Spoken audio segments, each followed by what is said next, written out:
Back from intermission. It's part 2. Bereshith chapter 18, verses 9 to 14. Verses 9 to 14 shows the continuation of the promise that Yahuwah said he was going to do, which is to give Abraham a son through his wife, Sarah. This is important once again because it is where the covenant will pass through, not through Ishmael. We can see this further in chapters 21, verse 12 to 14. But let's read 18, 19 to 14. 9 to 14. 9 to 14. Mm-hmm. Okay. They said to him, "Where is Sarah your wife?" He said, "See, she is in the tent." Then he said, "I will certainly return to you when the season comes round. Behold, Sarah your wife will have a son." And Sarah heard in the tent door which was behind him. Now Abraham and Sarah were old, well advanced in age, and had ceased to be with Sarah after the manner of woman. Sarah laughed within herself, saying, "After I have grown old, will I have pleasure, my Lord being old also?" Yahuwah said to Abraham, "Why did Sarah laugh, saying, 'Will I really bear a child, yet I am old?' Is anything too hard for Yahuwah? At the set time I will return to you when the season comes around, and Sarah will have a son." Okay, and again, this is important because it is where the covenant will pass through, not through Ishmael. We can see this in chapter 21, verse 12 and 14. And it says, Elohim said to Abraham, "Do not let it be grievous in your sight because of the boy, and because of your slave woman, and all that Sarah says to you. Listen to her voice, for from Isaac will your seed be called. And I will also make a great nation of the son of the slave woman, because he is your offspring." Abraham rose up early in the morning and took bread. And took bread and a bottle of water, and gave it to Hagar, putting it on her shoulder, and gave her the child, and sent her away. She departed and wandered in the wilderness of Beersheba. Okay, so Yahuwah didn't do away with Ishmael, but distinguishes between the two boys, saying, "For in Isaac shall thy seed be called." Okay, so again, just reiterating, the covenant is being passed on through Isaac, the covenant that was given to Abram and Noah and Shem. Okay. In the next chapter, you want to say something? Yeah, and just to say, we're going to keep repeating this because Scripture keeps repeating and reminds us of where these covenants are coming from. I think all the time where in the Scripture, it says, "I am the Elohim," or the mighty one of Abram, Isaac, and of Jacob. It's not only just saying who he is, but he's reminding us of the covenants that he has established with Abram, with Isaac, and with Jacob that passes through everlasting covenants. So this just completely permeates through the Scripture of who his chosen people are. So it's beautiful. Amen. Bereshith chapter 22, verses 1 to 2. Here we see that Yahuwah calls Isaac Abraham's only son. So just to reiterate the points that we stated already above. As some know, Abraham did not offer his son because Yah provides a ram in the thicket instead. This is a great prophetic picture, all pointing to Yahushua's the Messiah, pointing to his sacrifice for sin. You want to read that verse 1 and 2? Yeah. It says, "It happened after these things that Elohim tested Abraham and said to him, 'Abraham, Abraham.' He said, 'Here I am.' He said, 'Now take your son, your only son, whom you love, even Isaac, and go into the land of Moriah. Offer him there for a burnt offering on one of the mountains, which I will tell you of.'" So very interesting. He says your only son, even though he wasn't literally the only son he ever had. And that's something that's also we're going to see in Scripture, where the firstborn blessing does not necessarily go to the physical firstborn child, the firstborn son. So we'll see that in various examples. Verses 16 to 18, we see on multiple occasions where Yahuwah repeats his covenant promises that he has and will have with Abraham. He notes that Abraham will be multiplied into not just a nation, but many nations, or nations, plural. Go ahead, Okay. 16 to 18. 16 to 18 says, and I'm going to start with 15 because it cuts off. It says, the angel Yahuwah called to Abraham a second time out of the sky and said, I have promised by myself, says Yahuwah, because you have done this thing and have not withheld your son, your only son, that I will bless you greatly, and I will multiply your seed greatly, like the stars of the heavens, and like the sand which is on the seashore. Your seed will possess the gate of his enemies. In your seed will all the nations of the earth be blessed, because you have obeyed my voice. Obedience. Yep. Just bring that out. There's obedience. And we'll be cross-referencing this stuff again when we get to the Brit Hadashah, the New Testament. Okay, so we're not going to do too many cross-references right now. Mm-hmm. We're going to finish that for later videos. Right now, we're pointing forward. Mm-hmm. Chapter 24,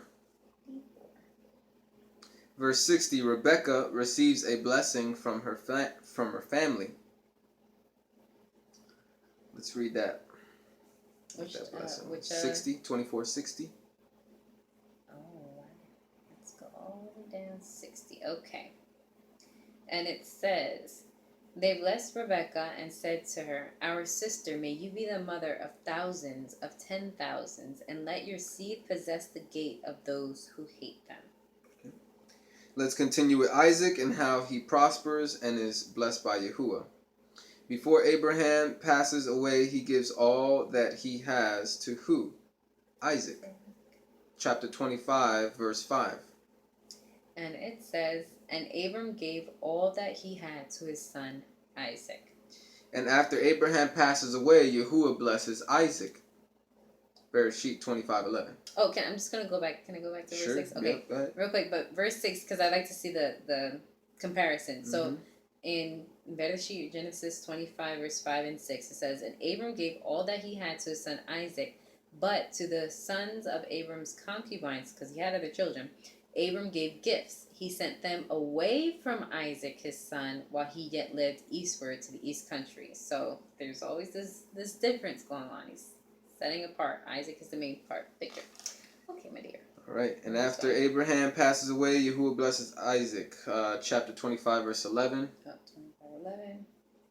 And that says, it happened after the death of Abraham that Elohim blessed Isaac, his son.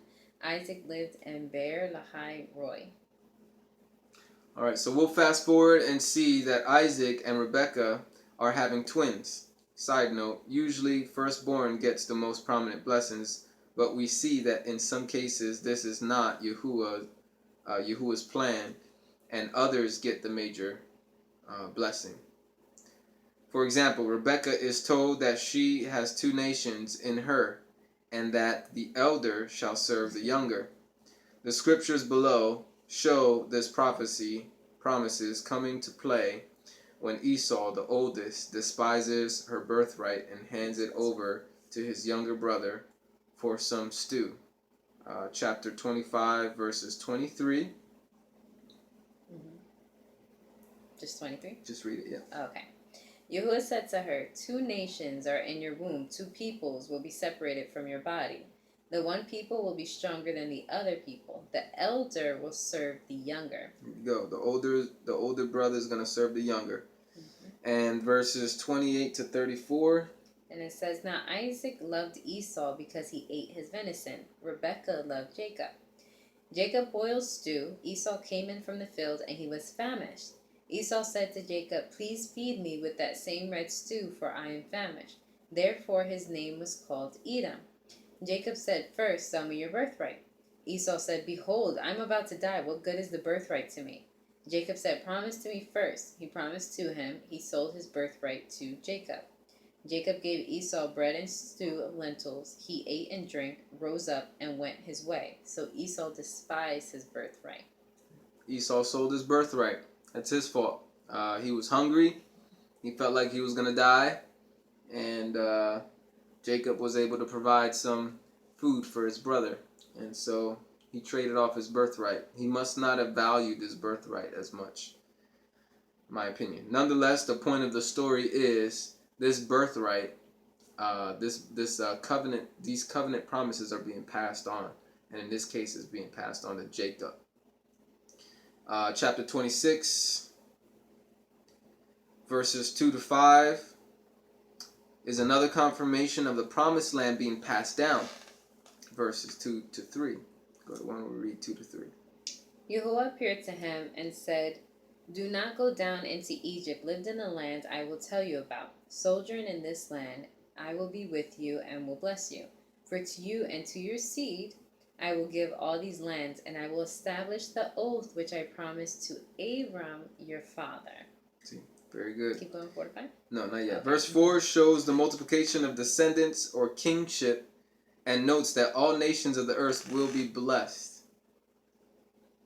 Yahuwah gives a reason as to why these blessings are continuing. It wasn't just because of Abraham believed, but instead because of his obedience to Yahuwah's voice, his charge, his commandments, his statutes, and laws. There was and continues to be a mixing of faith and obedience. Faith plus obedience equals being faithful. Okay, very important. So read verse 4. And 5 or just 4? Yeah, 4 and 5. "I will multiply your seed as the stars of the sky, and will give to your seed all these lands. In your seed will all the nations of the earth be blessed, because Abraham obeyed my voice and kept my requirements, my commandments, my statutes, and my laws." Or Torah. That word "because" is very important in there. Okay. Obedience is not a bad thing. Nope. You're not prideful and arrogant and stiff-necked if you're obedient. Yeah, you're not a Pharisee or a Sadducee if you're actually obedient. And these are things that we're going to be coming against as well with this study. All these phrases and statements are bad theology and bad teaching and bad doctrine that comes from Christian pastors and Christian theologians. And it's sad people are repeating these phrases and don't even understand what they're saying. They're coming against people who are trying to live righteous and live by the word and live by the commandments and live by the law and live by the Torah. But we're looked at as Pharisees because of a bad interpretation of the context of the whole Brit Hadashah, the whole gospel letters, and the book of Acts and the epistles. But we're going to get into that. Chapter 26, verse 13 to 14 shows that Isaac grew great. He grew up great, not only with descendants, but with physical possessions as well. And in chapter, well, let's read 13 and 14. Go ahead. "The man grew great and grew more and more until he became very great. He had possessions of flocks, possessions of herds, and a great household. The Philistines envied him." In chapter 26, verse 23 to 25, Yahuwah appears to Isaac and yet again repeats some promises to bless Isaac and to multiply his seed for Abraham's sake. Very important. Go ahead. And it says, "He went up from there to Bereshith. Yahuwah appeared to him the same night and said, 'I am the Elohim of Abraham your father. Do not be afraid, for I am with you and will bless you and multiply your seed for my servant Abraham's sake.'" Chapter 27 is a very important chapter as a whole. Here Isaac blesses Jacob, giving him the firstborn blessing after being deceived. The blessing is that Isaac will be superior over his brethren. Later on, Isaac winds up fleeing to his uncle Laban's house, where he marries Leah and Rachel, and later gets 2 concubines, Zilpah and Bilhah. So read the whole chapter of 27. Okay. But we're just, am I reading? well, I'm just saying to them, read the whole chapter 27. We won't read it right now. Okay. But these are some, I don't know if there's some specific verses we can read because we don't have it in the notes here. I would like to read here. Isaac blesses Jacob, giving him the firstborn blessing. I would like to, if you could point out that verse. Okay, we can start at verse 25. We're going by notes that we previously made already. So, and this particular notes my wife made. It's a different style. I did? I made that one? Yeah, you made this one. Alright, I'll start at verse 27. He came near and kissed him. He smelled the smell of his clothing and blessed him and said, Behold, the smell of my son is the smell of the field which Yahuwah has blessed. Elohim give you the dew of the sky, of the fatness of the earth, and plenty of grain and new wine. Let peoples serve you, and nations bow down to you. Be Lord over your brothers. Let your mother's sons bow down to you. Cursed be everyone who curses you. Blessed be everyone who blesses you. It happened as soon as Isaac had made an end of blessing Jacob, and Jacob had just gone out from the presence of Isaac his father, that Esau his brother came in from his hunting. He made him savory food, brought it to his father, and said, Let my father rise and eat of his son's venison, that your soul may bless me. Isaac his father said to him, Who are you? He said, I am your son, your firstborn, Esau. Isaac trembled violently and said, Who then is he who has taken venison and brought it to me, and I have eaten of it of all before you came, and have blessed him? Yes, he will be blessed. When Esau heard the words of his father, he cried with an exceeding great and bitter cry, and said to his father, Bless me, even also my father. And he said, Your brother came with deceit and has taken away your blessing. He said, Isn't he rightly named Jacob? For he has supplanted me these 2 times. He took away my birthright, which he gave to him. See, now he has taken away my blessing. He said, Haven't you reserved a blessing for me? Isaac answered Esau, Behold, I have made him your lord, and all his brothers I have given to him for servants. With grain and new wine have I sustained him. What then will I do for you, my son? You want to keep going? Nope. Oh, okay. So we see anyone who blesses you will be blessed. Anyone curses you be cursed. It's the second time we hear that. First time we heard it was with Abram, right? Mm-hmm.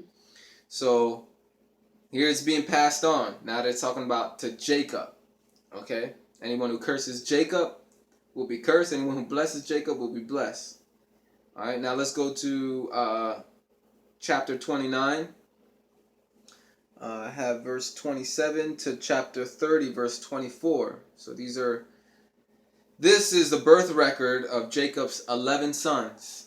Okay, Jacob had 12 sons in total, but this is the record of the 11. So go ahead and read that for information purposes. Chapter 35 verse 16 to 18.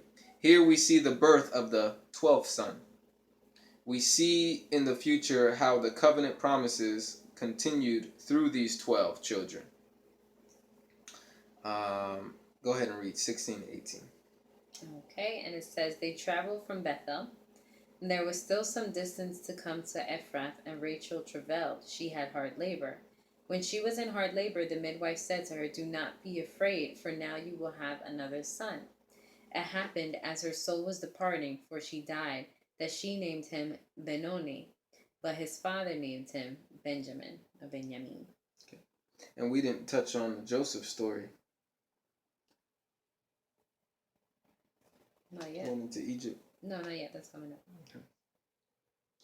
Okay. We have chapter 35, 10 to 12. Verses 10 to 12. Yahuwah had previously renamed Jacob Yisrael and said a nation. See if you can find that verse where he actually changes his name. Yep, right here. Right there? Perfect. All right. And said a nation and a company or commonwealth of nations would come from his loins.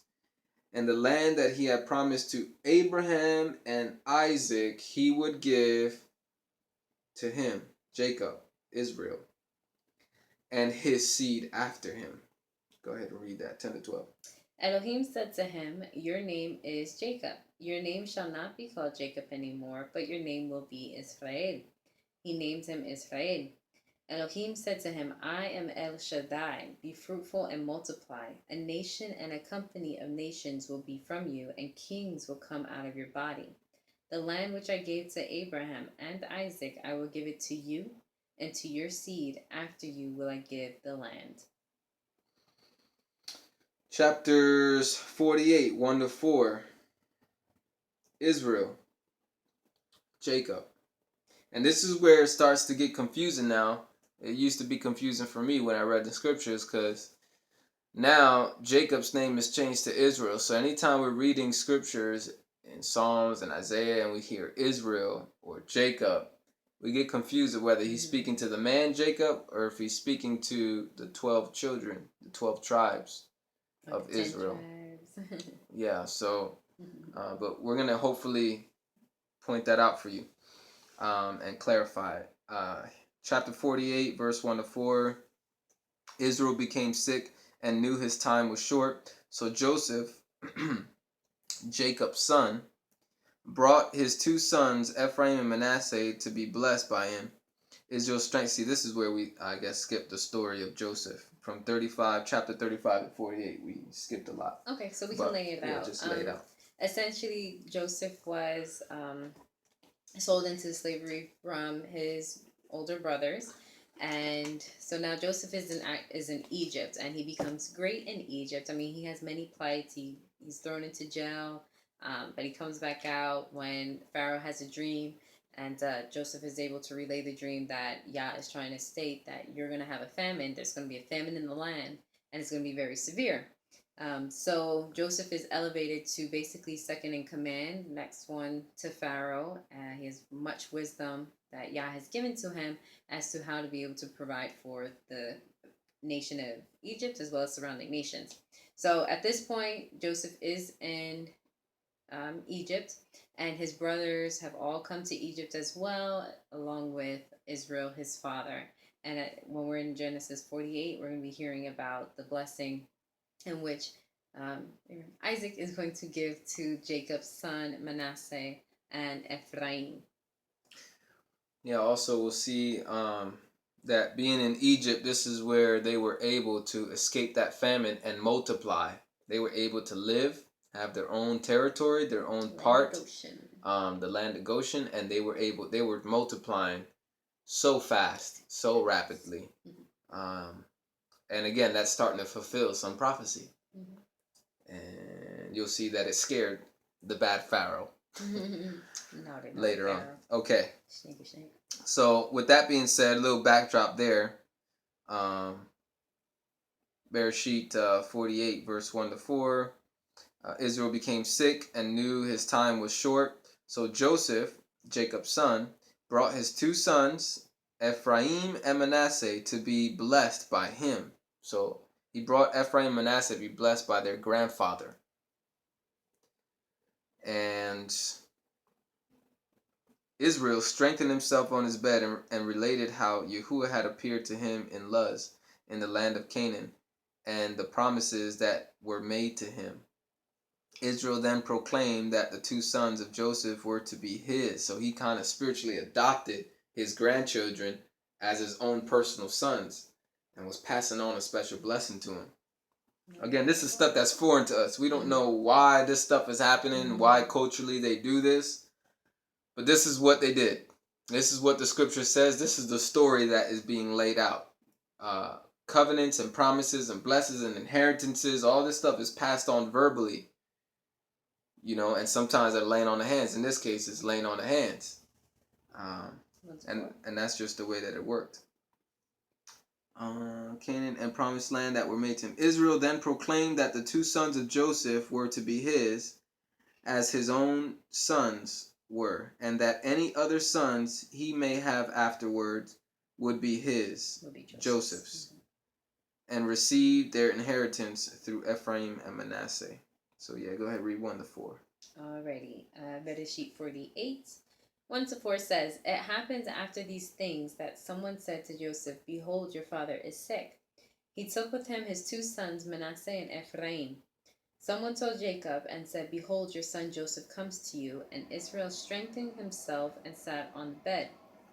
Jacob said to Joseph, El Shaddai appeared to me at Luz in the land of Canaan and blessed me, and said to me, Behold, I will make you fruitful and multiply you, and I will make of you a company of peoples, and will give this land to your seed after you for an everlasting possession. All right. Read 5 and 6. Now your two sons, who were born to you in the land of Egypt before I came to you into Egypt are mine. Ephraim and Manasseh, even as Reuben and Simeon, will be mine. Your issue, whom you become the father of after them, will be yours. They will be called after the name of their brothers in their inheritance. So here Israel then proclaimed that the two sons of Joseph were to be his, and his own sons were, as his own sons were, and that any other sons he may have afterwards would be Joseph's, and receive their inheritance through Ephraim and Manasseh. Chapter 48, verses 14 to 19. And it says, Israel stretched out his right hand and laid it on Ephraim's head, who was the younger, and his left hand on Manasseh's head, guiding his hands knowingly, for Manasseh was the firstborn. He blessed Joseph and said, the Elohim before whom my fathers Abram and I want to go back and forth with Isaac did walk, the Elohim who has fed me all my life long to this day. I think I read that wrong. Let's do 15 again. He blessed Joseph and said, the Elohim before whom my fathers Abraham and Isaac did walk, the Elohim who has fed me all my life long to this day, the angel who has redeemed me from all evil, bless the lads, and let my name be named on them, and the name of my fathers Abraham and Isaac. Let them grow into a multitude in the midst of the earth. When Joseph saw that his father laid his right hand on the head of Ephraim, it displeased him. He held up his father's hand to remove it from Ephraim's head to Manasseh's head. Joseph said to his father, not so, my father, for this is the firstborn. Put your right hand on his head. His father refused and said, I know, my son, I know. He also will become a great people. He will also become a people, and he will also be great. However, his younger brother will be greater than he, and his seed will become a multitude of nations. Multitude of nations, that's the second time we're hearing that. That's Melohagoim, or fullness of nations, multitude or many nations. It's the same thing. That's something we're hearing that Yahuwah, the author of this book, is throwing at us that we're going to see fulfilled in the future. Israel pronounced a blessing upon the two boys, reversing his hands upon their heads so as to give the traditional firstborn blessing to Ephraim, the younger of the two. He conferred his name, Israel, upon the two boys and blessed them. When Joseph saw that Israel's hands were reversed, he protested, but Israel refused, saying that Manasseh would be great, but Ephraim would be greater and become a multitude of nations. So very powerful stuff. The phrase multitude of nations in Hebrew is Melohagoim, which means fullness of nations. The Hebrew reference to any non-Hebrew was Goy or Gentile. So the phrase could be translated fullness of Gentiles. And this is what we're going to be looking into as we read into the Brit Hadashah.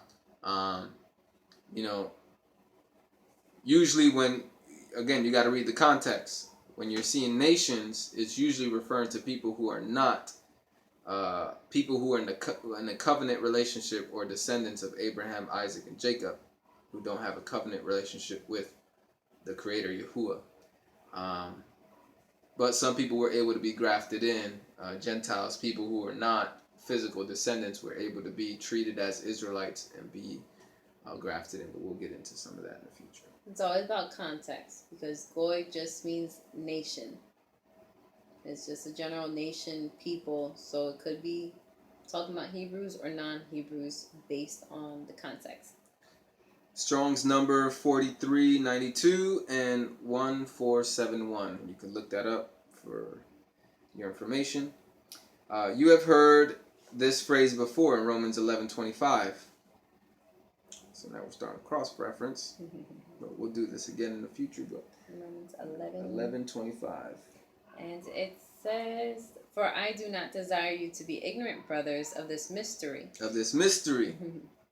So that you won't be wise in your own conceits, that a partial hardening has happened to Israel until the fullness of the nations or Gentiles has come in. That's 25. Yep. So, and there's two interpretations of this. Some are saying this is where it's talking about the Christians until the Christians come in.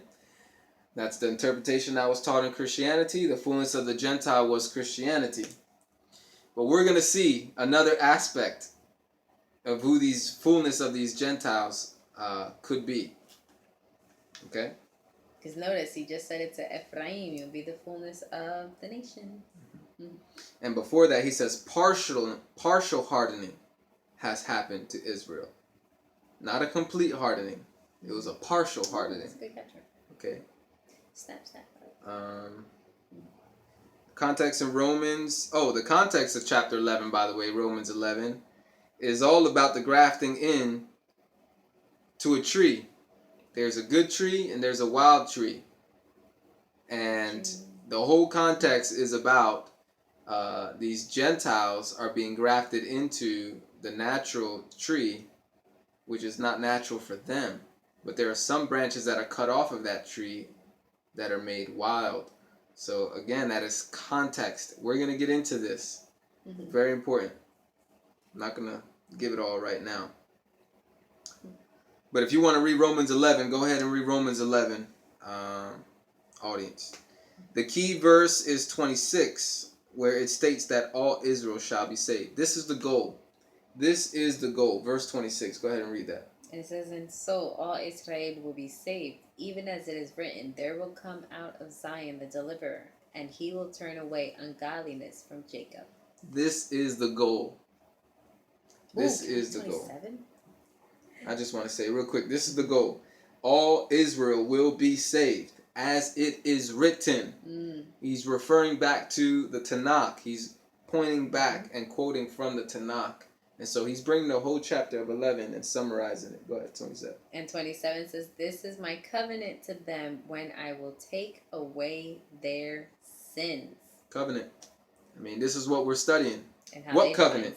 When I was reading that, when I read that as a Christian,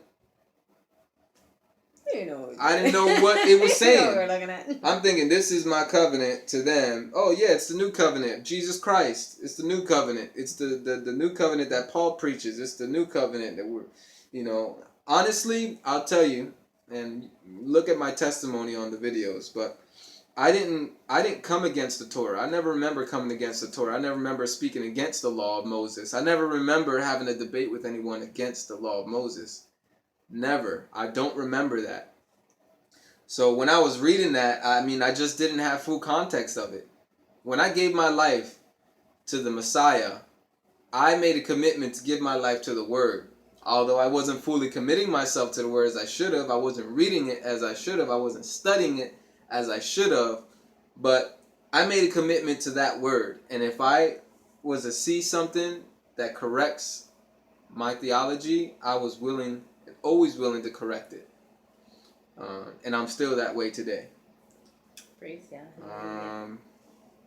Jacob reversed his hands when conferring the blessings upon Joseph's two sons. He transferred the birthright blessing to Ephraim, although Manasseh was the elder son.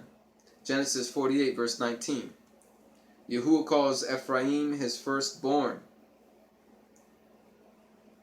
48:19. What's 48:19 say? And it says, his father refused and said, I know my son, I know. He also will become a people, and he will also be great. However, his younger brother will be greater than he, and his seed will become a multitude of nations. Read Jeremiah 31, verse 9.